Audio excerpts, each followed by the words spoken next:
Today, what was the top small cap story of the last 12 months? Welcome to the Fast Five by Fear and Greed. I'm Michael Thompson, and good morning, Sean Aylmer. Morning, Michael. Good morning, Adam Lang. Good morning, Michael. In the next 5 minutes, we are each going to put forward what we think was the top small cap story. So that's basically a story involving a company outside of the top 100 on the ASX.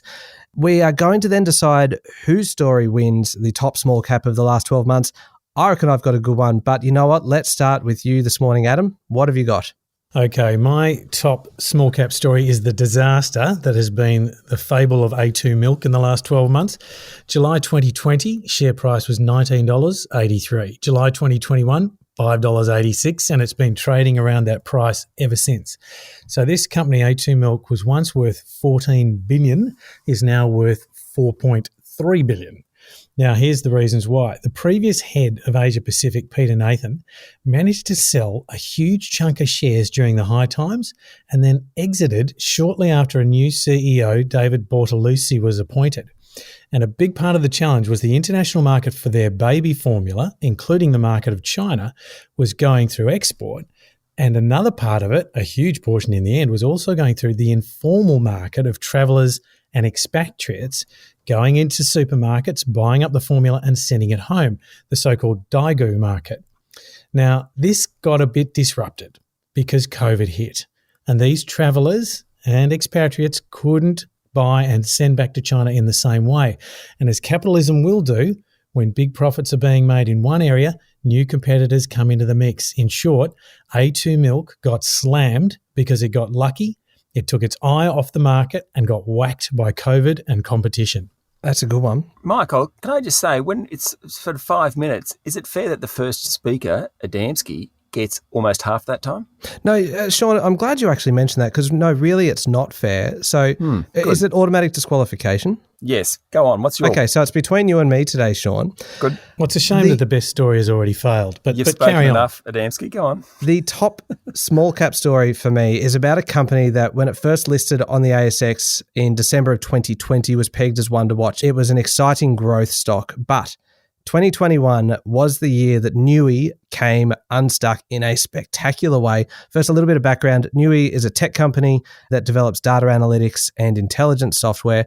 It did have a successful IPO, almost $1 billion raised, but this is then what happened in the next 12 months. It's quite a list. AFP raid into allegations of insider trading involving the former chief financial officer. ASIC investigations into the numbers used for the IPO. The CEO, the CFO, and co-founder all left the business. There have been profit downgrades. There have been class actions. The share price has collapsed. Just, you could pick any one of those things and it would make it a really good small cap story. Put it all together and it is a really remarkable story. It's had a shocker, and that's why I think it's the top story for the last 12 months. Sean, what have you got? Good argument. Very good argument. Well, mine is the top small cap story because it's about a company that was a big cap that became a small cap. In fact, at the beginning of this year, it was a top 100 company. Now it's about 150th on the bourse. We are talking, of course, about AMP. In fact, it was once a top 10 business. It's now in the position where it's actually breaking up. It will demerge part of its business in 2022, so it will become even smaller. If you look back at this year, the CEO, Francesco De Ferrari, resigned. Bo Bahari, the controversial appointment to the head of AMP Capital, who then had to step back, he also resigned. It has a new CEO joining, Alexis George. She began a couple of months ago. AMP was once an iconic blue chip. It now is struggling to make the ASX 200. It's the top small cap story because it was a large cap that's become a small cap.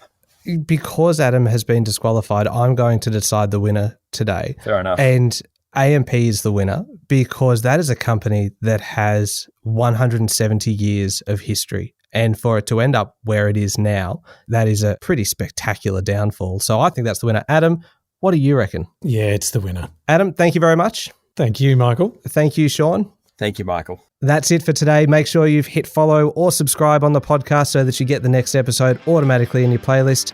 I'm Michael Thompson, and that was the Fast Five by Fear and Greed.